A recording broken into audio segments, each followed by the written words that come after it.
Hello everybody, I, Bhumika Vasiani, welcome you all to learn English with Saraswati Group of Education. Today we are going to revise chapter 2, that is Black Beauty.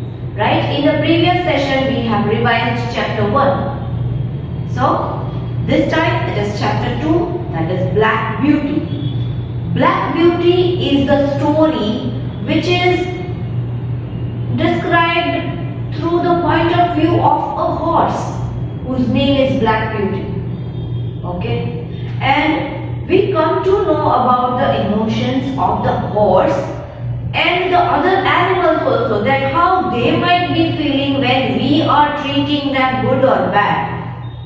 Naturally, they are having senses, right? So even they know that how are we treating them.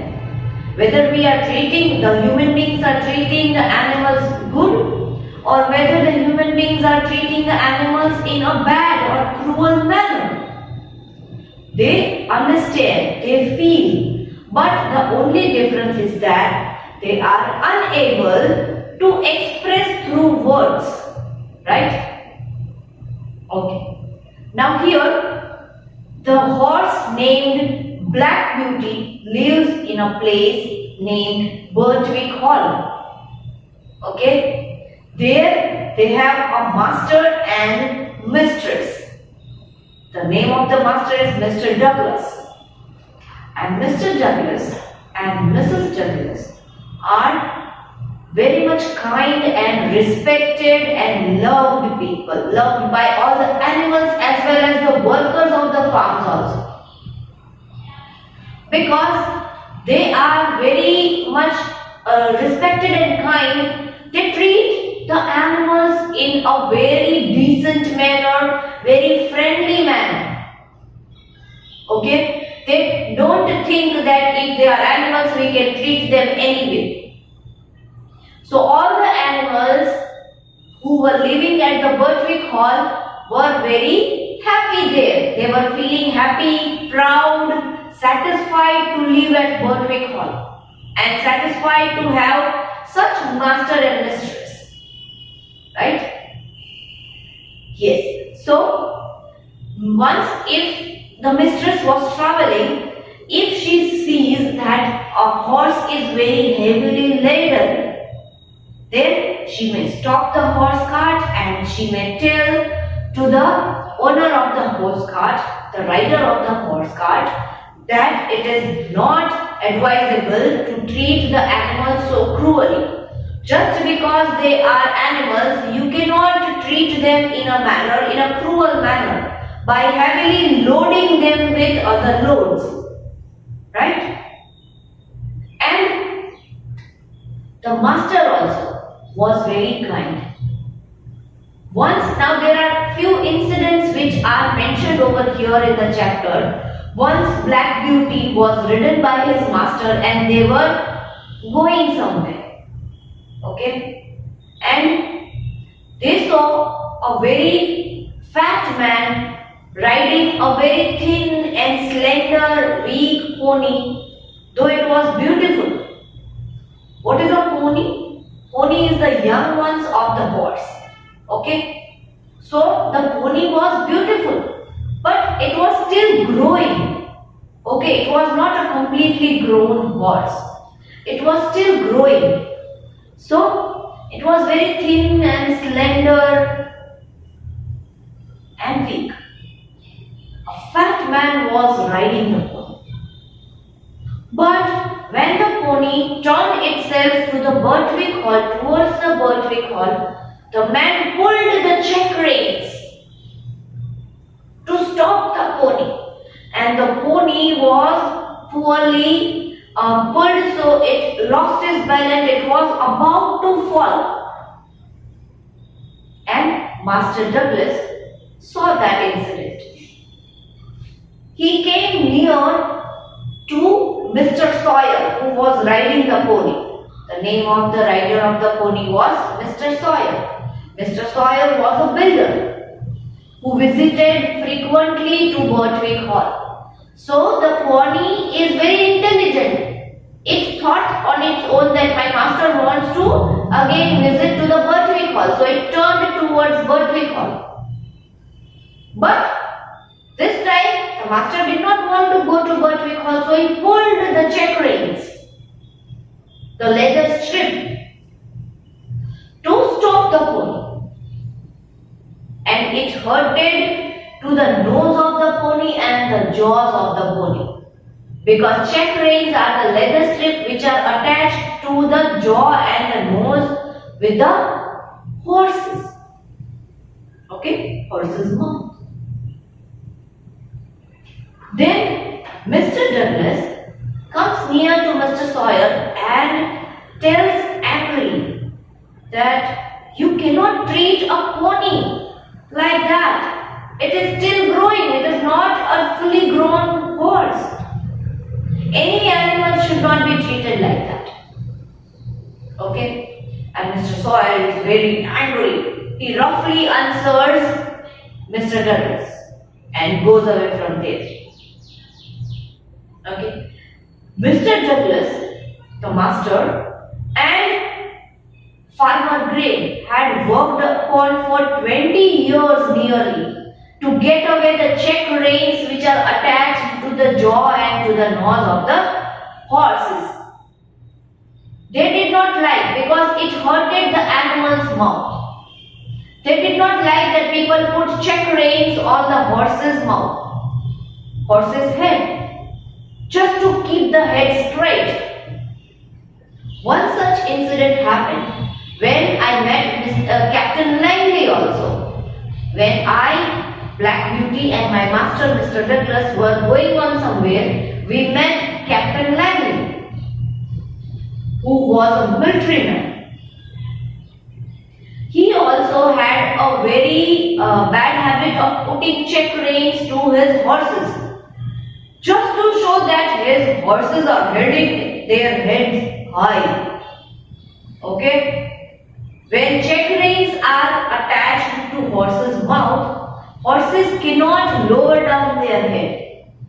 So my master scolded Mr. Captain Langley also and brought to his notice that the horses also have the same right to keep their head free for movement. We should not attach check reins to their heads to keep them straight. Captain Langley also agreed to my master, and then he left the place. Okay, so this was the story that how I see the world. I, Black Beauty, the horse, see the world, and how happy and proud I am for living at the Birtwick Hall, right? And for having such kind master and mistress. So this was the story which was described, which was told by the horse's point of view. The horse named Black Beauty, it described the things with his point of view. That how do animals feel when we treat them? Cruelly or good, they feel everything. Right? Along with this story, with this chapter, we had also learned grammar points. Do you remember them? The first grammar point was idioms. Now, which idioms we had learned? Let us see again. Okay. We had learned idioms. The first idiom was penny for your thoughts. Do you remember that? Penny for your thoughts. Penny for your thoughts means a way of asking what someone is thinking. So if you find somebody thinking something at that time, you ask that a penny for your thoughts. That means what should I pay to come to know about your thoughts? Should I pay a penny to come to know about your thoughts, about what are you thinking? Okay. Now as we know, idioms are the things which we which does not make sense if you go word by word. Now if you understand the meaning of penny, thoughts, it will not make any sense. But idioms are the words, are the phrases which have acquired their meaning with the usage. Okay, with the real life meaning. So they are known as idioms. The second idiom which we had studied was an arm and a leg. That means it is a way of saying that something is very expensive. Okay, I wanted to buy that toy, but it is costing me an arm and a leg. That means it is very expensive. I want to buy, but it is very expensive. Okay. Third one was biting off more than you can chew.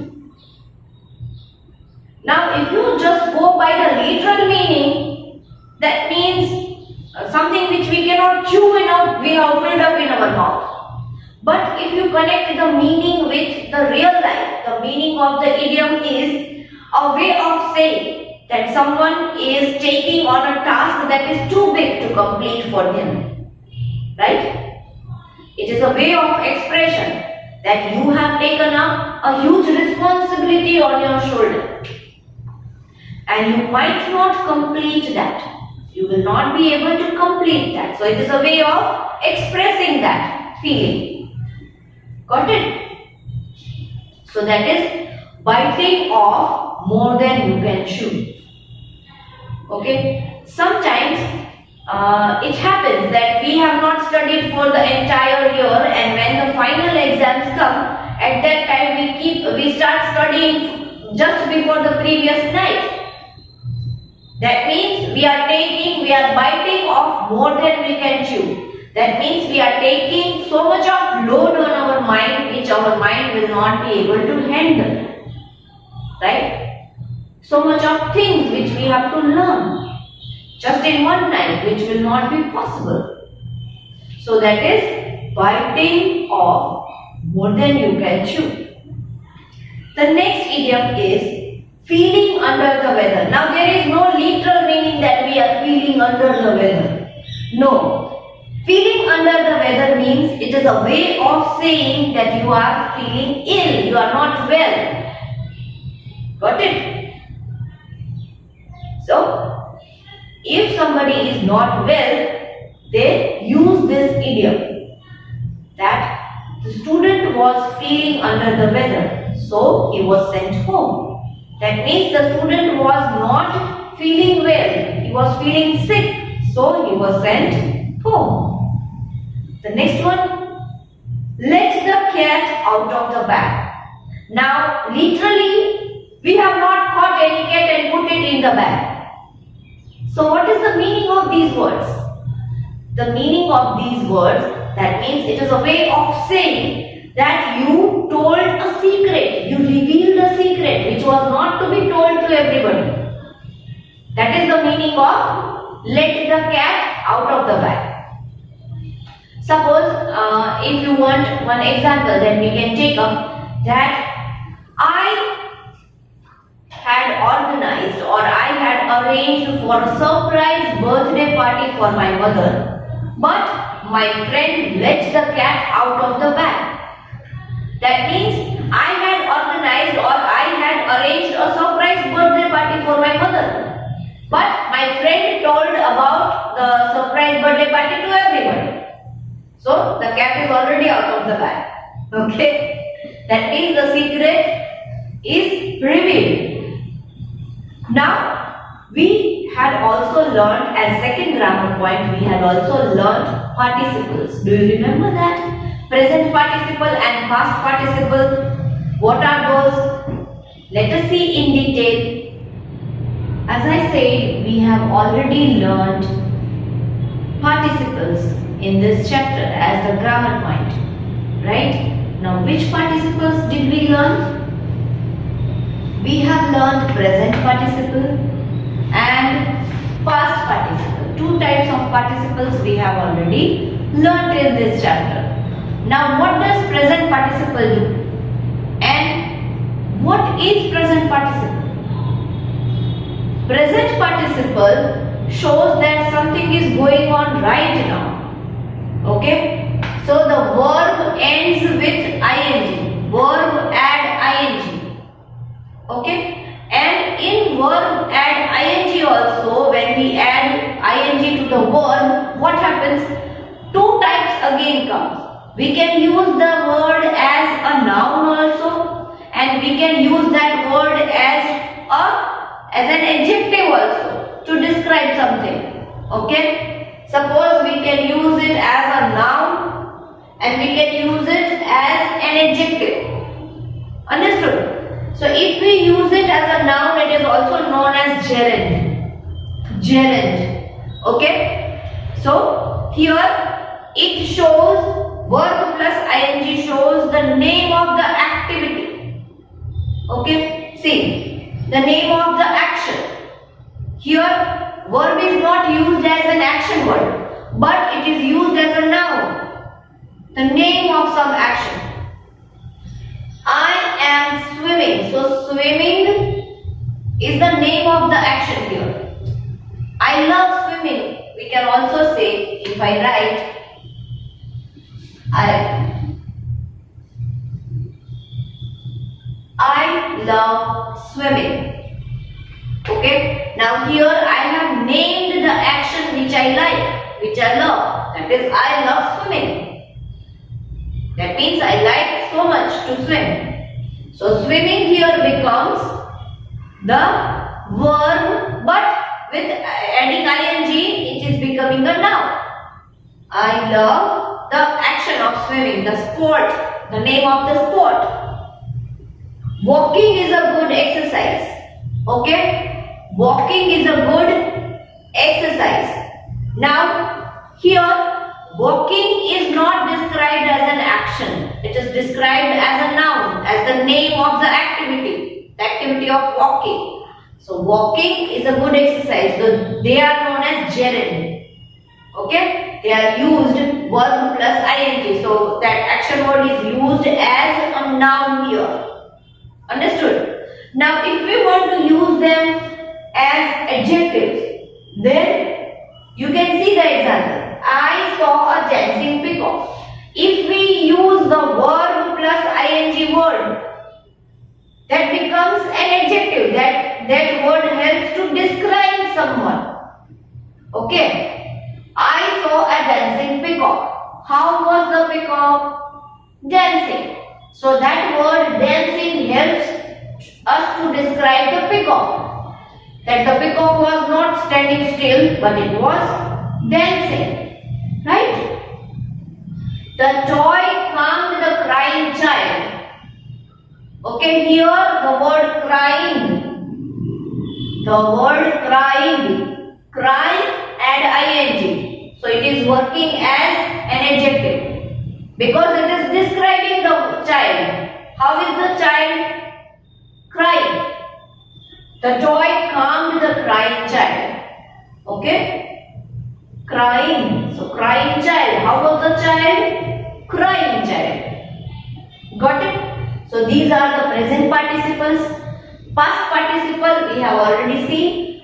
Past participle, in that the verb ends in D, ed, en or t. Okay, the verb ends. Here we have added verb plus ing. Right? And here in past participle the verb ends in D, ed, en or t. Okay? It shows that some action is over. Past participle shows that some action is already over. Mainly used with has, have or had. Past participle is mainly used with has, have or had. Okay? I have eaten the apple. That means I have already eaten the apple in the morning. Okay? Seema had slept early yesterday. Now we are not talking about right now, we are talking about yesterday. Seema had slept early yesterday. So clear with the point? Let us quickly go through some of the examples, okay, which are given in the textbook itself of present participle and past participle. I am reading the examples from page number 21. If you have your textbook with you, please open page number 21. Okay? Now here three columns are given. That is verb, then present participle, what will be the present participle of the verb, and what will be the past participle of the verb. Okay? So the first word is jump. If it is jump, then the present participle will be jumping. Past participle will be jumping. Okay? Jump, jumping, jumping. Play, playing, played. Read, reading, read. Now please take care, past participle, it is showing past tense. So in past tense, the pronunciation of the word read will not be read. It will be read because it is already over. It is showing past tense. Read. Okay, the spelling remains the same, R-E-A-D. But the pronunciation changes, that is read. Okay. Stay, staying, stayed. Cry, crying, cried. Ride, riding, ridden. Bite, biting, bitten. Sleep, sleeping, slept. Okay. I hope now it is clear enough. Right? Now, along with this video lecture, you are also going to get a worksheet. Okay? And that worksheet contains everything of chapter 2. So please go through the worksheet thoroughly and read the chapter again, go through the grammar points again, and then only fill up the worksheet. Now as you know, there are two ways of doing the worksheet, right? By taking the printout and writing the answers in the printout, or you can copy the worksheet in your rough book. Mind well, I am saying your rough book. If you are taking the option of copying in the rough book, then do not write questions. Okay? Do not copy questions in your rough book. Just write question number and write direct answers. Understood? Only answers you have to write if you are copying the worksheet in your rough book. If you have any confusion, any doubt in your mind, you can watch this video lecture again, or you can watch the previous lecture also again, where I have explained participles, explained idioms in very much detail. The previous lectures which was sent. Okay? Now if you have any question, as I said, you can watch this video lecture again and try to fill up the answers on your own. Okay? Do not take help of anybody. Try to fill up it on your own without anybody's help. Okay? See you in the next lecture. Bye bye.